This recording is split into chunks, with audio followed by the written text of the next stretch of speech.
Welcome to রস বাঙালি channel. আমার চ্যানেলে আপনাদের স্বাগত।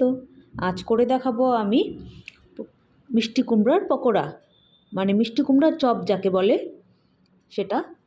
তো এখানে প্রথমে আমি বড় 2 চামচ চালের গুঁড়া নিয়ে নিলাম, আর নিয়ে নিচ্ছি এর মধ্যেই চালের গুঁড়ার ডবল বেসন। আমি এখানে 2 চামচ চালের গুঁড়া নিয়ে নিয়েছিলাম, তো এখানে আমি 4 চামচ বেসন নিলাম। এখন দিয়ে দিচ্ছি এর মধ্যে কিছুটা কালো জিরা, তাতে করে সেন্টটা সুন্দর আসবে, আর কালো জিরাটা কিন্তু খাওয়াও ভালো। এখন এখানে দিয়ে দিচ্ছি আমি কাঁচা লঙ্কা আর আদার পেস্ট। এখানে 1/2 ইঞ্চি সাইজের একটা আদার টুকরা ছিল, আর ঝালটা আন্দাজ করে। আর দিয়ে দিচ্ছি এখানে সাদা তেল, গরম করা সাদা তেল, মানে কড়াইতে আমি বসিয়ে দিয়েছি সাদা তেল গরম হওয়ার জন্য। তো সেখান থেকেই আমি 1 চামচ তুলে দিয়ে দিলাম। দিয়ে দিচ্ছি আন্দাজ করে লবণ আর হলুদ।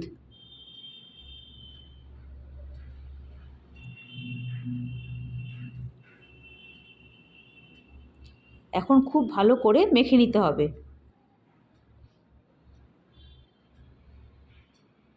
অল্প অল্প করে জল দিয়ে প্রথমে ব্যাটারটা আন্দাজ করে নিব, তারপরে ঠিকঠাকভাবে জল দিয়ে ব্যাটারটা গুলে নিব।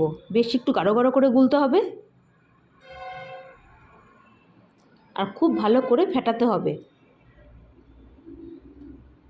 আমি প্রথমে অল্প অল্প করে জল দিয়ে ব্যাটারটা একটু ভালো করে মেখে নিলাম, মিশিয়ে নিলাম। এখন আমি যদি লাগে আরেকটু জল দিয়ে খুব ভালো করে ফেটিয়ে নেব।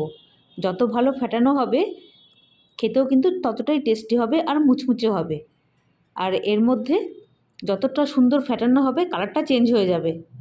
আর এখানে আমি দিয়ে দিচ্ছি একটু বেকিং সোডা।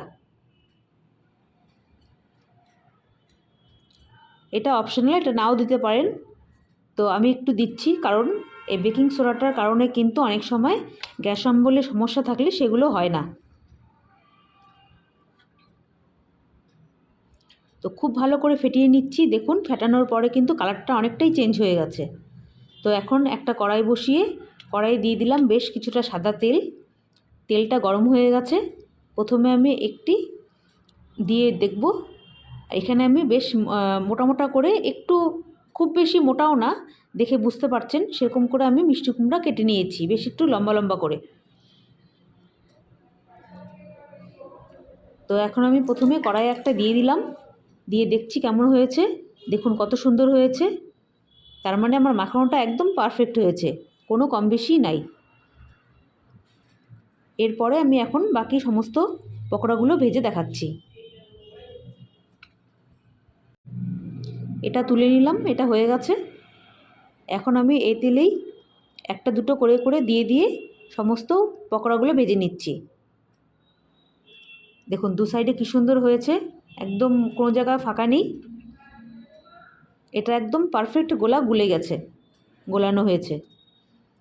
তো দুটো করে দিচ্ছি। ব্যাটারের ঘনত্বটা কিন্তু একটু এরকমই হতে হবে, আর একটু পাতলা হলে কিন্তু ভালো লাগে না। পাতলা হলে ফাঁকা ফাঁকা হয়ে যায়, আর খুব তাড়াতাড়ি নরমও হয়ে যায়। আর চালের গুঁড়া দেওয়ার জন্য এটা কিন্তু মুচমুচে থাকবে বেশ অনেকটা টাইম।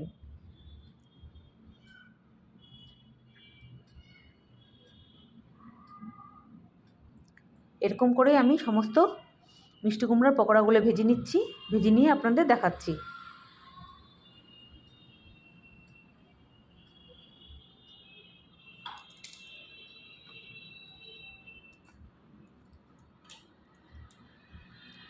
সমস্ত পকোড়াগুলোই এরকম করে ভেজে নিচ্ছি।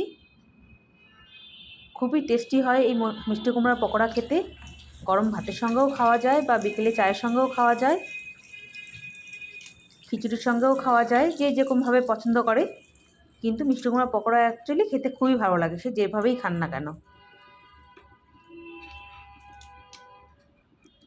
তো আমি বাকি মিষ্টি কুমড়া পকোড়াগুলো এভাবে ভেজে নিচ্ছি, ভেজে নিয়ে আপনাদের দেখাচ্ছি। খেতে কিন্তু খুবই টেস্টি হবে।